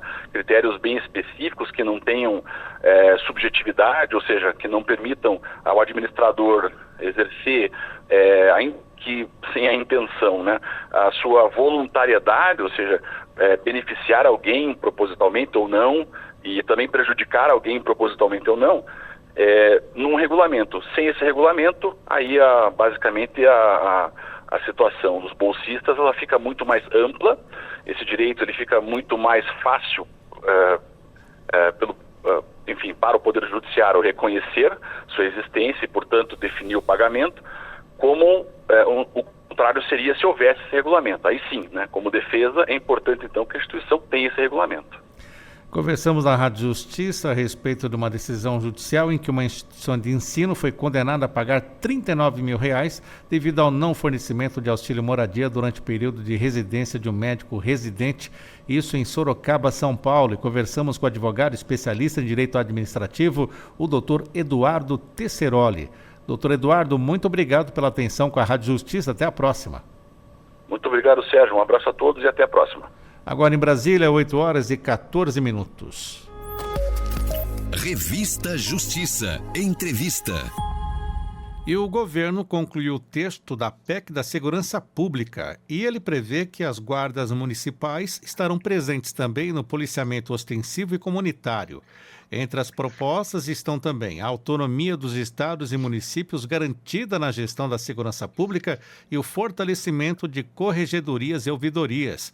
Vamos entender melhor essa proposta e o que pode mudar, conversando com o advogado criminalista Oberdan Costa.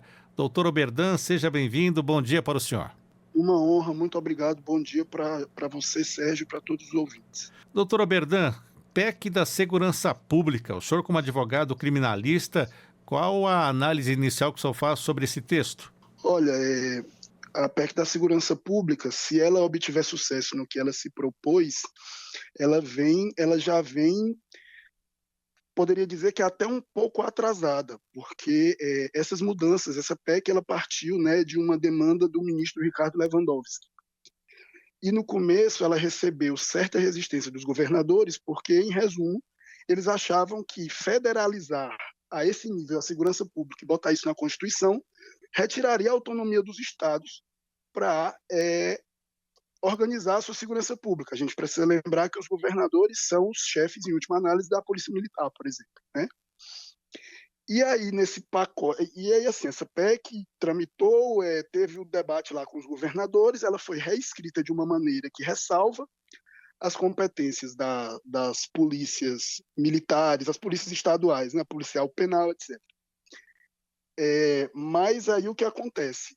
Ela vem, na verdade, para principalmente integrar as informações e os esforços dos órgãos policiais no Brasil, que careciam de uma comunicação que seria, assim, a priori, uma coisa que você pensa simples de fazer, né? Por exemplo, no imposto de renda, tudo que você faz na sua vida financeira, em qualquer lugar do Brasil, vai estar tudo integrado, mas, curiosamente, as polícias não tinham isso, né? Uma polícia civil de Goiás, por exemplo, que estivesse investigando um homicídio e vamos supor, o réu fosse para outro estado da federação, essa comunicação entre as polícias não tinha, por exemplo, um sistema integrado, né? É nesse sentido que vai integrar as polícias, e é uma coisa que muito provavelmente vai aumentar a qualidade do combate ao crime, né? Que é uma das coisas que essa PEC se propõe. Outra coisa que é importante nela, que você já falou antes, é que essa PEC, ela positiva no sentido que a gente diz no direito, que ela torna lei, né? Positivar um entendimento que já estava sendo... o STF já estava flertando com esse entendimento em vários julgamentos recentes, que é a expansão dos poderes das guardas municipais, certo? Agora, as guardas municipais, constitucionalmente, serão órgãos de segurança pública, já dando aí, coroando esse movimento que o STF estava fazendo, de tornar os poderes das guardas municipais muito próximos das polícias militares. Claro que isso é uma discussão bastante grande, né, se isso é positivo ou não. Existe a crítica, existia antes a crítica de que não havia controle externo da atividade das guardas municipais, ao contrário das polícias militares, o que tornaria indesejável essa expansão dos poderes, né, porque seria a expansão de poderes policiais sem uma contrapartida de controle, vamos dizer assim, uma contrapartida de accountability do Estado, né? Agora não, agora com essa PEC vai estar expresso que o Ministério Público também faz o controle externo das guardas municipais, por exemplo, entende? E, doutor Oberdan, tivemos alguma alteração a respeito das competências da Polícia Militar, da Polícia Civil ou não? Elas não, inclusive por movimento dos governadores, foi preciso ressalvar claramente que o controle dos governadores sobre as polícias de âmbito estadual permanece intacto. O que vai aumentar aí é o escopo de ação, teoricamente, o escopo de ação da Polícia Federal. Por que eu disse teoricamente? Porque eles vão inserir na Constituição que o combate a crimes de milícia e crimes ambientais, quando eles forem interestaduais e necessitarem de repressão homogeneizada, eles vão ser atribuição da Polícia Federal, mas isso inova muito pouco, porque um dos critérios para a Polícia Federal investigar crimes atualmente é a interestadualidade, né? Então, vamos dizer, vai ser uma coisa que talvez ela vá ter um poder mais, essa parte da PEC, né? Um poder mais simbólico do que de fato uma expansão concreta das atribuições da Polícia Federal, mas também está sinalizando que o governo está preocupado com a ascensão das milícias, que a gente sabe que é um problema nacional, né? Doutor Berdan, pela resposta que o senhor deu anteriormente, os bancos de dados das polícias militares ou das polícias civis dos estados, eles passam a ser interligados justamente para um combate mais efetivo de qualquer criminalidade? A PEC não chega nessa pormenorização sobre sistemas de dados. Ela fala sobre a interligação, né, a maior comunicação. A forma com a qual isso vai ser feita provavelmente vai ser objeto de legislações com status, vamos dizer, um pouco inferior à da PEC, né, que são as leis ordinárias ou até um pouco mais abaixo, resoluções administrativas dos órgãos. Mas provavelmente vai haver essa união, sim. Isso já está sendo um movimento que está acontecendo em outras esferas, né? Agora, há pouco tempo, o CNJ lançou um projeto piloto de um sistema unificado dos tribunais do Brasil. Assim, você vai entrar pelo seu CPF ou sua OAB e vai ver os seus processos em todos os tribunais, coisa que não existe ainda, porque cada tribunal tinha um sistema. Então, esse esforço de uniformização e comunicação já está acontecendo em outras áreas da justiça, não só na segurança pública. Essa PEC é só mais um episódio desse fenômeno. E a Polícia Rodoviária Federal, doutora Berdan, tem alguma modificação prevista? Vai ter. Essas sim vão ter um aumento de escopo. A Polícia Federal, a Polícia Rodoviária Federal, ela vai passar a se chamar Polícia Viária Federal e vai cuidar também das hidrovias e das ferrovias federais. E vai poder fazer policiamento ostensivo, não vai poder investigar. Essa vai ser a modificação da Polícia Rodoviária Federal. Explicando para o nosso ouvinte o que é um policiamento ostensivo, doutor Berdan. O policiamento ostensivo, ele pode ser entendido por contraste à polícia investigativa. A polícia investigativa é aquela que chega depois que o crime ocorreu para investigar a autoria e a materialidade. A polícia ostensiva é aquela que previne o crime, que está nas ruas, inibindo os possíveis infratores. Doutor Berdan, o texto também ele atualiza as regras de composição do Conselho Nacional de Segurança Pública e Defesa Social? Sim, ele atualiza, ele moderniza e vai ser o órgão que vai pensar a política nacional unificada de segurança pública, que aí sim vai ser o órgão que vai decidir, cremos aqui, não só eu, mas como outros doutrinadores, outros críticos, que vai definir de fato quanta autonomia vai ficar para os estados e quanta autonomia vai ficar para a União. Vai depender do quanto essa política for pormenorizada, mas já se sabe que vai ter uma margem para os estados adaptarem essa política nacional às suas realidades locais. Doutora Berdan, esse Conselho Nacional ele é formado por quem ou será formado por quem?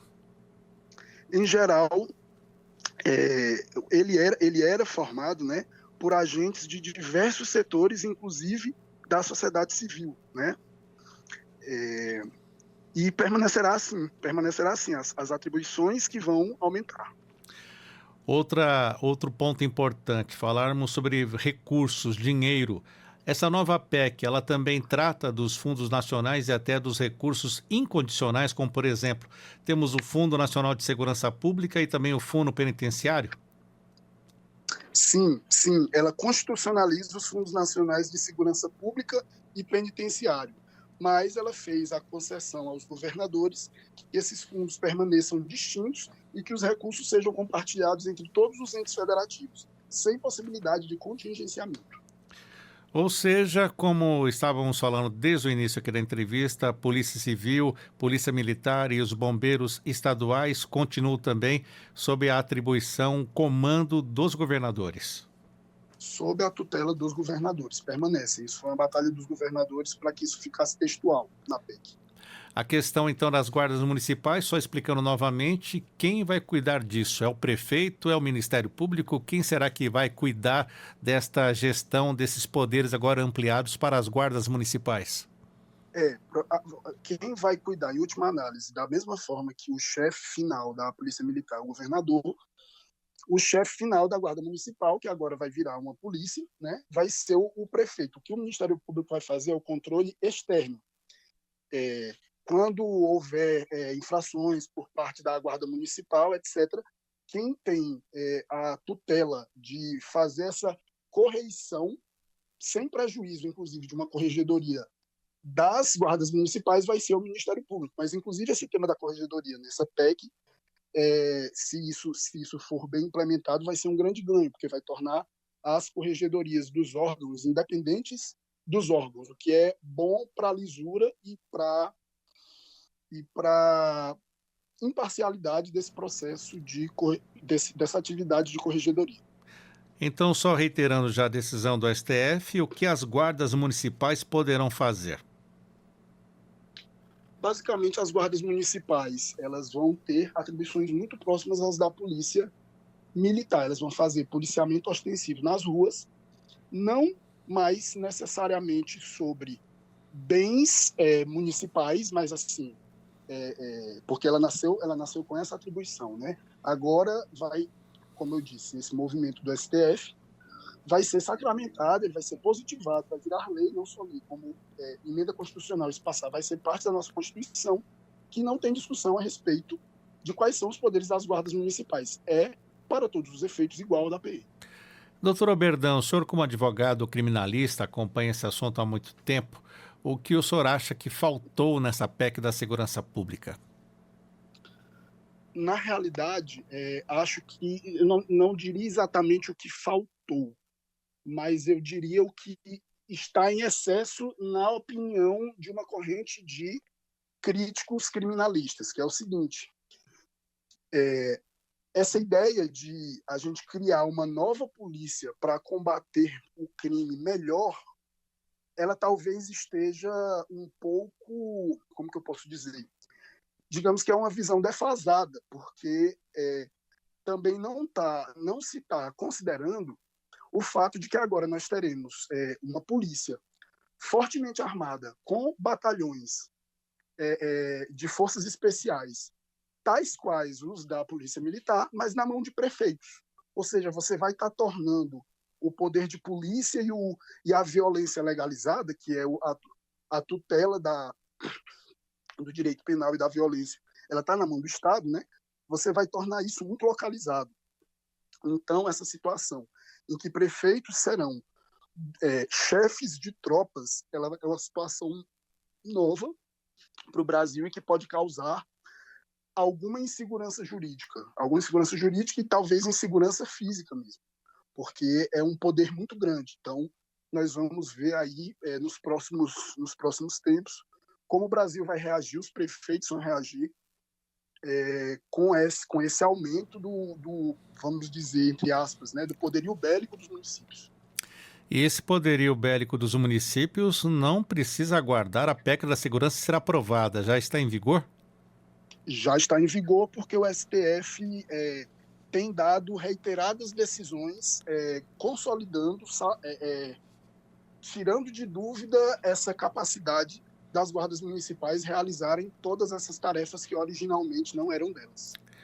Conversamos na Rádio Justiça com o Dr. Oberdan Costa, advogado criminalista. Ele comentou conosco a conclusão do texto da PEC da Segurança Pública, que prevê guardas municipais no policiamento ostensivo e comunitário, e entre as propostas ainda estão a autonomia dos estados e municípios garantida na gestão da segurança pública e ainda o fortalecimento de corregedorias e ouvidorias. Lembrando que essa proposta ainda precisa ser aprovada pelo Congresso Nacional.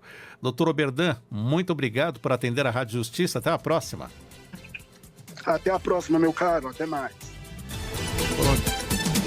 8h28, vamos para o intervalo. Na volta tem o quadro Direito no Trabalho. Vamos falar sobre decisão do TST que recentemente consolidou a jurisprudência em 21 temas sobre os quais não há divergência entre os órgãos julgadores do tribunal. Já vamos conversar com a doutora Larissa Rodrigues Pinheiro e o doutor Elton Costa. Então, não saia daí, lembrando que você pode nos assistir também lá no YouTube. Coloque Rádio Justiça ao vivo, tem aí no canal 1.3, aqui da TV Digital para o Distrito Federal e pelo aplicativo TV Justiça Mais. Até já!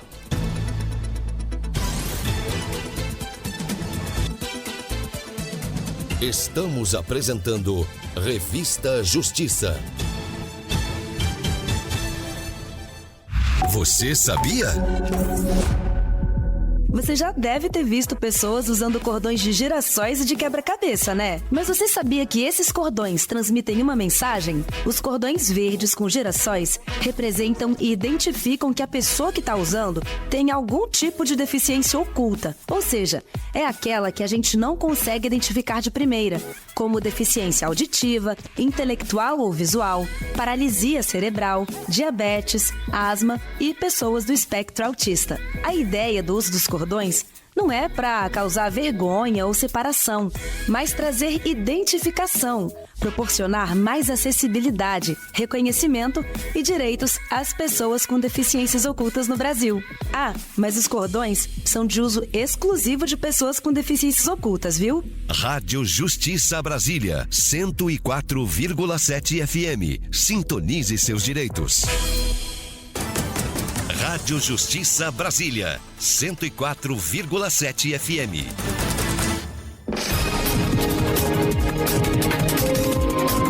A Rádio Justiça faz parte do seu dia a dia, levando as decisões do Poder Judiciário para todo o Brasil e também para o mundo.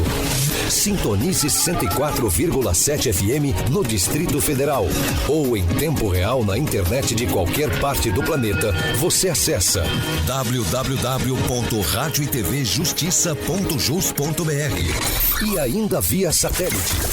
Star One D2, frequência de descida 3.925 MHz. Rádio Justiça, sintonize seus direitos.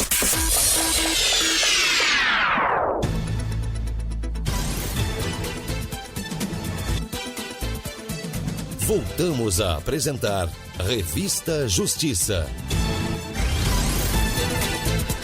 Estamos de volta com Revista Justiça, 8 horas e 30 minutos. A partir de agora, no Revista Justiça, Direito do Trabalho.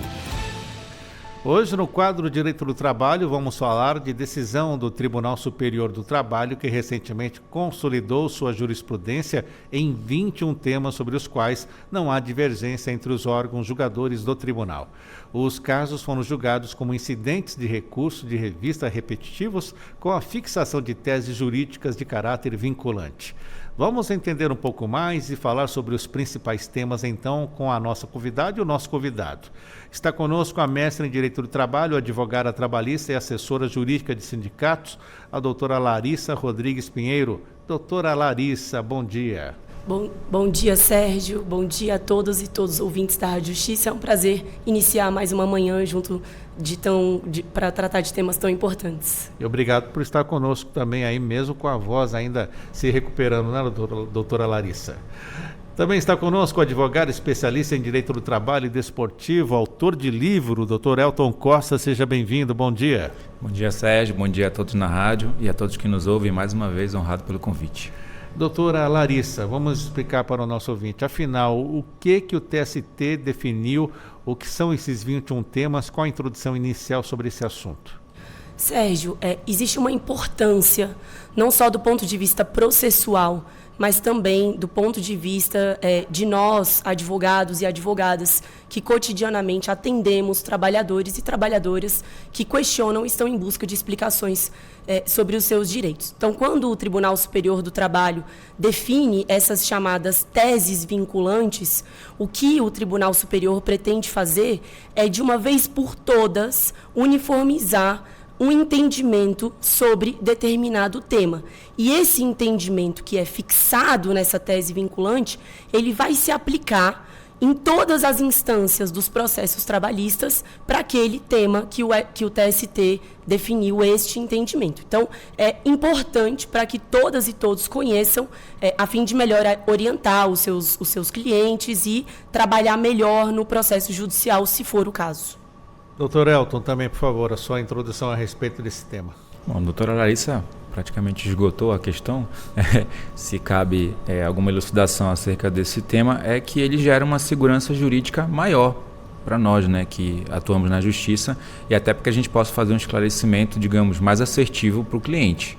Porque a se confirmarem certos precedentes que não eram vinculantes até então, considerando que hoje o TST, ele pinça, na verdade, um tema para que ele possa transformar aquilo num tema vinculante, por exemplo, uma decisão da SDI que está sendo sempre ali repetida, enfim, ela continua sendo corroborada.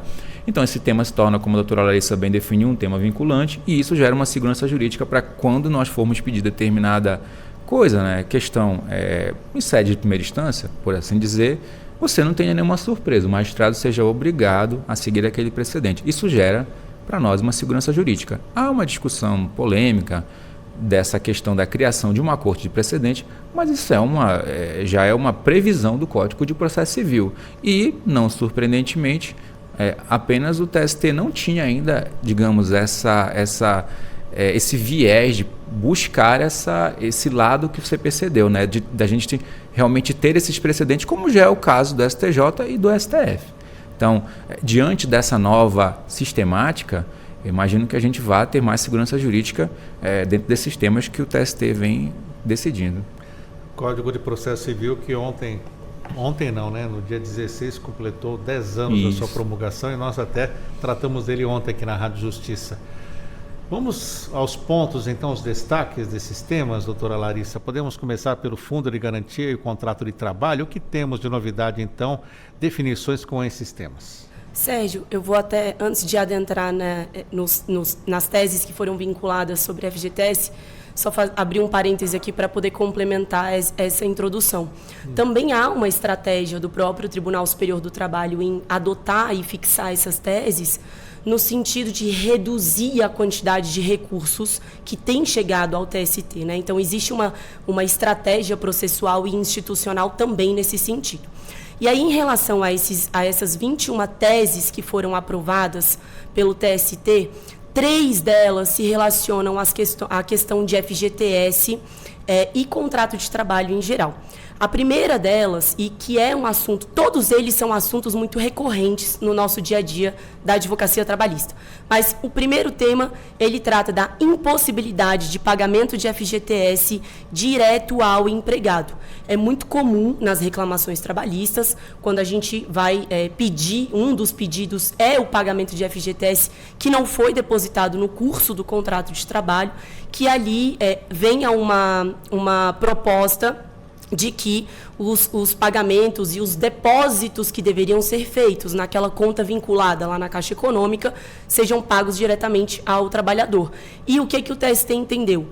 Que nos casos em que o empregado ajuiza a reclamação trabalhista para pedir o pagamento das parcelas de FGTS e aquela multa de 40%, os valores devem ser obrigatoriamente depositados na conta vinculada do empregado e não pago diretamente na conta bancária dele.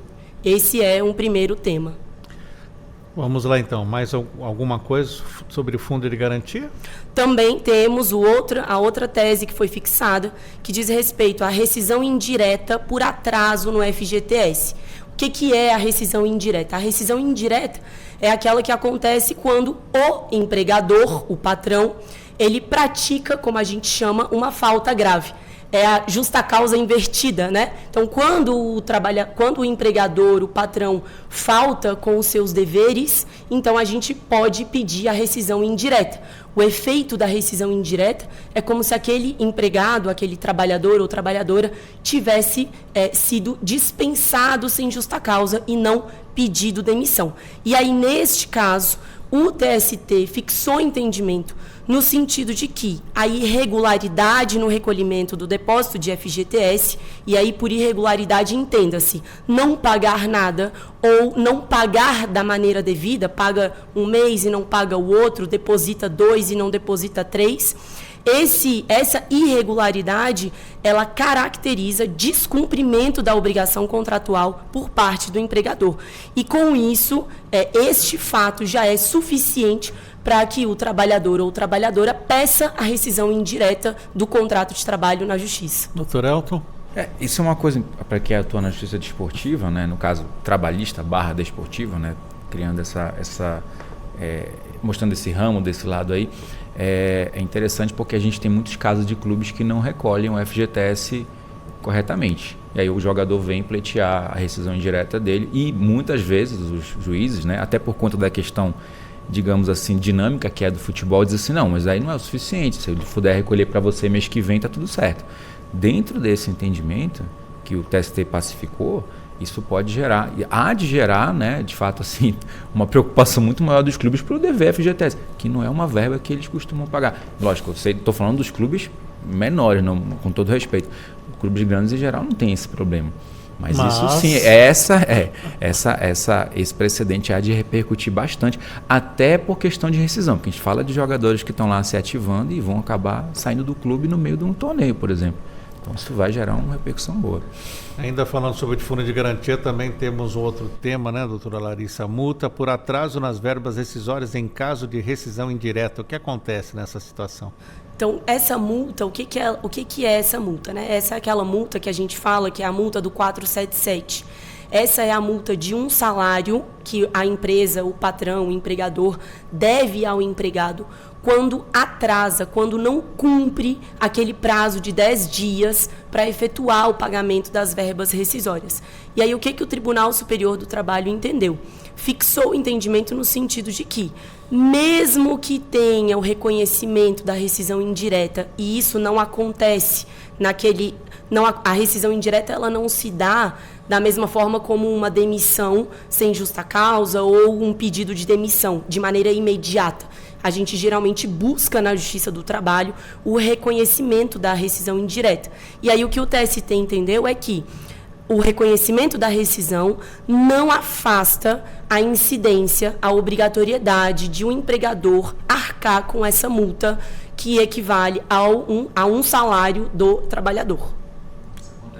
Os juízes, eles insistem em não aplicar o 477. Eles entendem que a rescisão indireta geraria ali uma controvérsia que não seria cabível a cobrança dessa multa.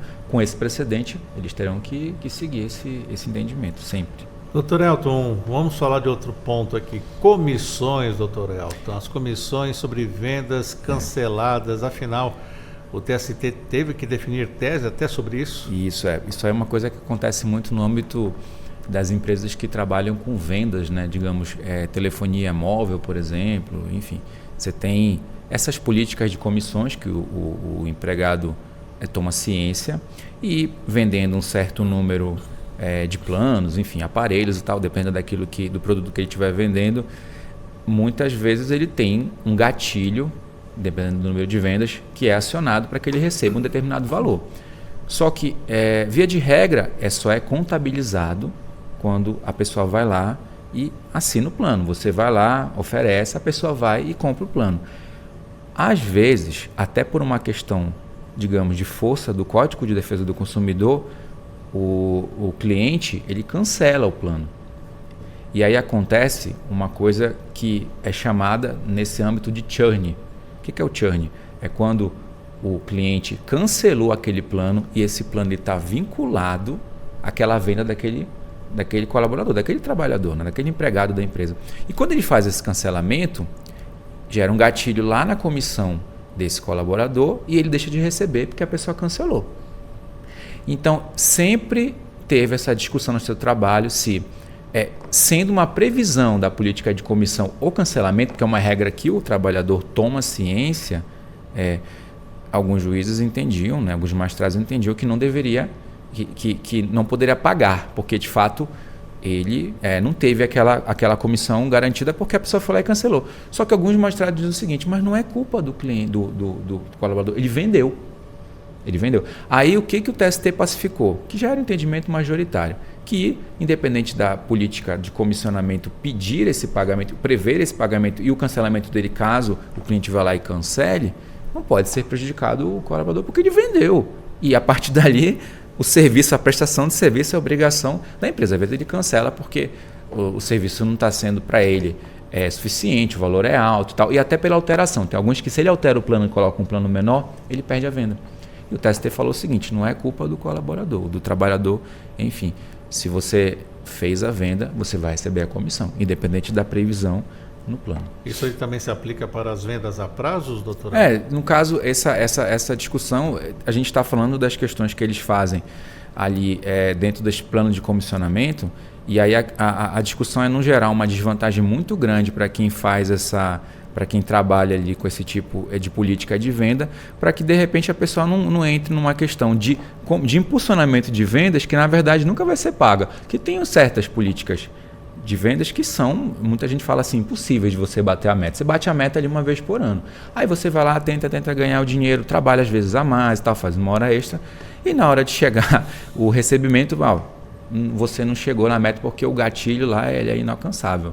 Né? E aí chegamos no seu trabalho para discutir e de fato até quando o contador judicial vai fazer a conta, ele fala assim, não, vamos dar para o perito, porque assim, eu não consigo lidar com esse gatilho aqui, manda para o perito, às vezes o perito fala, olha, isso já aconteceu comigo, ele fala, olha, tá difícil conseguir encontrar essa métrica que me dá mais 30 dias de prazo para poder mandar o parecer, porque não dá, para você ver como realmente... Algum comentário ainda sobre isso, doutora Larissa? Tem uma questão, Sérgio, que a gente, assim, essas duas teses que foram fixadas a respeito das comissões, dos trabalhadores que recebem comissões, tem duas questões que eu acho muito importante da gente tratar. A primeira delas diz respeito ao quê? O Tribunal Superior do Trabalho, ao adotar esse entendimento, deixa muito claro que o risco do negócio é do patrão, é do empregador. Por quê? Na lógica de você, na lógica do empregador, não pagar para aquele vendedor, para aquele trabalhador comissionado, em caso de cancelamento, ou só efetuar o pagamento do líquido, do valor líquido e não incluir, não considerar o valor bruto, de alguma maneira você está penalizando e transferindo para aquele trabalhador o risco do negócio. Quer dizer, ele ganha pela venda que ele efetua. Então, ainda que o valor só vai entrar e contabilizar nos caixas da empresa, o fato é que ele já cumpriu o trabalho dele. Então, se houver um cancelamento, ele não pode ser penalizado. Acho que tem o pano de fundo dessas duas teses, para mim, fica muito claro em relação a isso. Olha, o risco da atividade, o risco do negócio é do empregador, é do patrão, e não pode ser transferido ao empregado que diariamente se dedica ali a chegar perto das metas ou trabalhar de maneira árdua para poder alcançar essas metas. Doutora Larissa, eu vou continuar com a senhora, porque já que estamos no mês da mulher, vamos falar o que temos então de teses a respeito do direito da mulher. Intervalo para a mulher em caso de horas extras. Conta pra gente o que é esse tema. Sérgio, até a reforma trabalhista 2017, a nossa CLT, ela trazia um artigo, o artigo 384, que garantia às mulheres o direito de um descanso de 15 minutos antes de iniciar a jornada extraordinária de trabalho. Então, essa era uma prerrogativa assegurada para as mulheres e que foi revogado, esse artigo ele foi integralmente revogado na reforma trabalhista de 2017. Então, o que o Tribunal Superior do Trabalho consolidou, fixou como entendimento? Disse o seguinte, que o artigo 384 da CLT, ele já estava recepcionado pela Constituição Federal e, até a sua revogação pela reforma trabalhista, as empresas, os empregadores, devem assegurar o pagamento de horas extras em caso de não garantia dos 15 minutos de intervalo. Então, até 2017, e aí em que contexto essa discussão chega no judiciário, né? Em que contexto isso subiu até o Tribunal Superior do Trabalho? Então, 2017, quando a reforma trabalhista revogou esse artigo, até então, muitas mulheres litigavam, ajuizavam reclamações trabalhistas, pedindo o pagamento de horas extras desse período de 15 minutos que não era concedido antes do início da jornada extra de trabalho. E aí havia uma discussão, se esse pagamento, se esses 15 minutos deveriam ou não ser assegurados e pagos como hora extra, considerando a discussão constitucional, considerando a revogação pela reforma trabalhista. E aí o que o TST fixou é a tese de que sim, até as horas, o intervalo suprimido até o início da reforma trabalhista em 2017, eles devem ser assegurados e pagos como hora extra, caso a empresa não tenha concedido esse período de descanso. Doutor Elton, algum comentário? Bom, essa questão, enfim, eu acho até que não tem muita discussão não, né? A gente sabe que a Constituição Federal previu direitos especiais para as mulheres por conta justamente das questões digamos, muito mais atinentes à questão da saúde da mulher, que é diferente do homem, e essa previsão, encontrando respaldo na legislação, ela tem que ser mantida, né? Tem que ser preservada. Então, digamos, no jargão jurídico, andou bem o TST nesse sentido. Vamos falar de outro assunto sobre o direito da mulher, demissão de empregada gestante e assistência sindical. Doutora Larissa, explica para o nosso ouvinte o que temos de novidade. Pois bem, vamos lá, olha só. A gente sabe, e isso é conhecido, é sabido, é difundido na sociedade, de que toda trabalhadora, toda mulher que está gestante, ela tem direito à estabilidade provisória. Que estabilidade provisória é essa? Do momento em que ela descobre a gravidez até 5 meses após o parto. Essa trabalhadora ela tem essa estabilidade que garante, com o objetivo de proteger aquela relação, a maternidade, de proteger a mulher e também a criança que vai vir ao mundo. E aí, dentro dessa lógica, o que é a estabilidade provisória? Ela não é uma estabilidade absoluta. Ela só impede que essa trabalhadora seja dispensada, demitida, sem justa causa. Então, aí existem outras 2 possibilidades. A trabalhadora pode ser demitida por justa causa, mas aí é lógico, mediante toda a comprovação, enfim, toda a comprovação que a justa causa demanda, ou ela também pode, eventualmente, pedir demissão daquele trabalho, daquele emprego, durante a sua estabilidade. E aí o Tribunal Superior do Trabalho definiu que o pedido de demissão dessa empregada gestante, que está, então, nesse período de estabilidade, só tem validade se ela tiver homologação ou se ela estiver assistida, acompanhada, ou pelo sindicato profissional, o sindicato da categoria que ela integra, ou então por uma autoridade local competente. Isso para evitar que essa trabalhadora eventualmente venha a pedir demissão ou mesmo seja coagida a pedir demissão, porque isso acontece. A gente sabe que há uma triste realidade estatística que mostra que as trabalhadoras, as mulheres gestantes, quando elas não sofrem algum tipo de exclusão do ambiente de trabalho, algum tipo de coação, enfim, no retorno do período da estabilidade, da licença maternidade, há uma estatística que mostra que há um alto índice de demissões sem justa causa e pedidos de demissão, exatamente.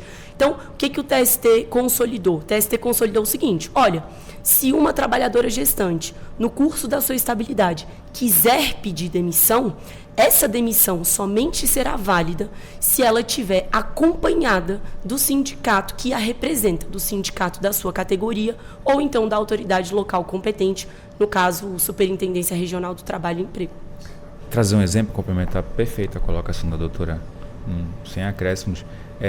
Um exemplo que eu acabei presenciando, né? Uma moça gestante, a empresa queria demiti-la, acho que fez algum tipo de estímulo para ela, um aceno para que ela pudesse pedir demissão, mas tinha uma previsão, não era, logicamente a gente está falando de um precedente que acabou de nascer, mas tinha uma previsão, se eu não me engano era no ACT da categoria dela, de que ela tinha que ser acompanhada pelo sindicato. Aí o que a empresa fez?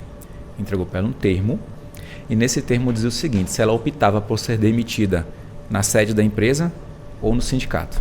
Como ela assinou para ser demitida na sede,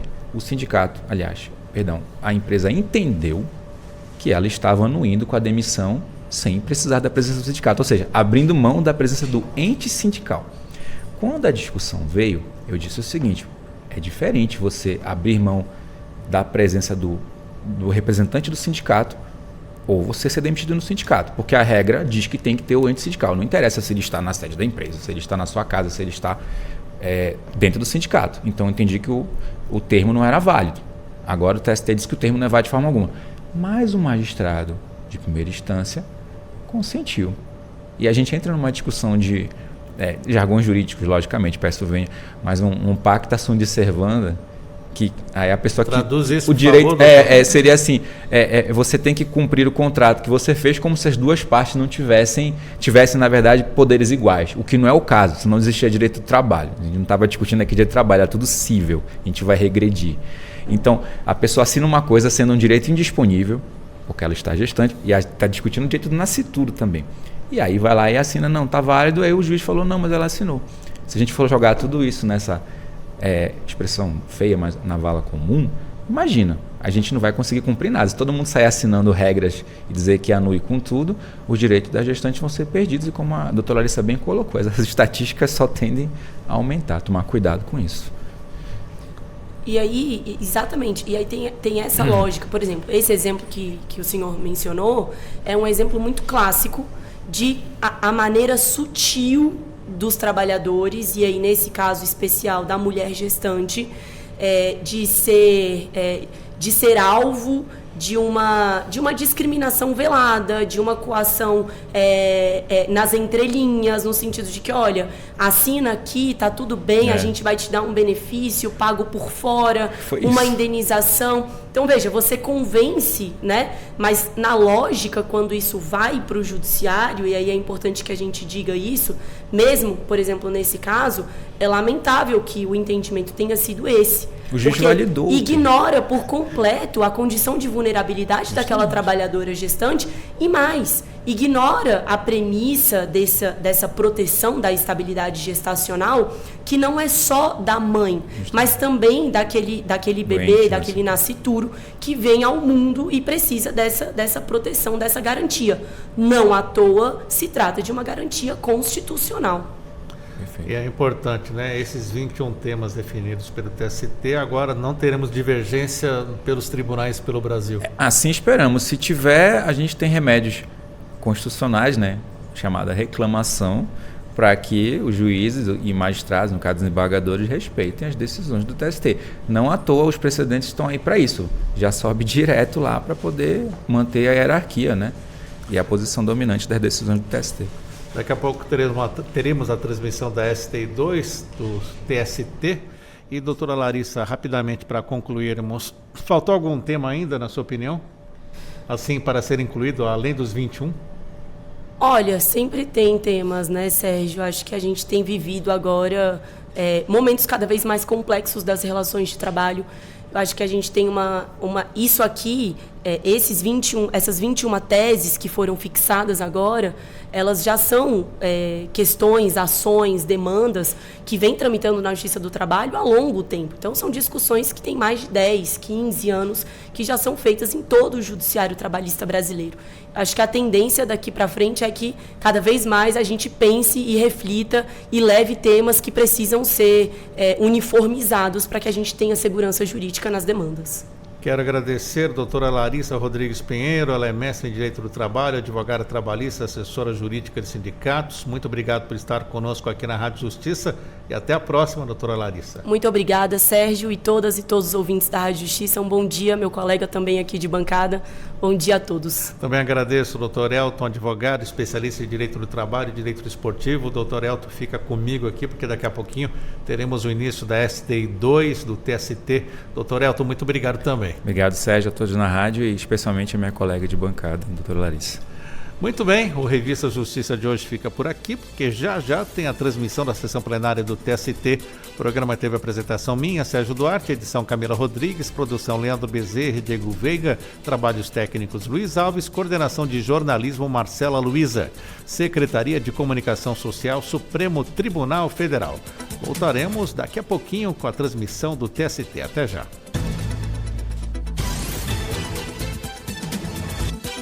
A Rádio Justiça apresentou Revista Justiça.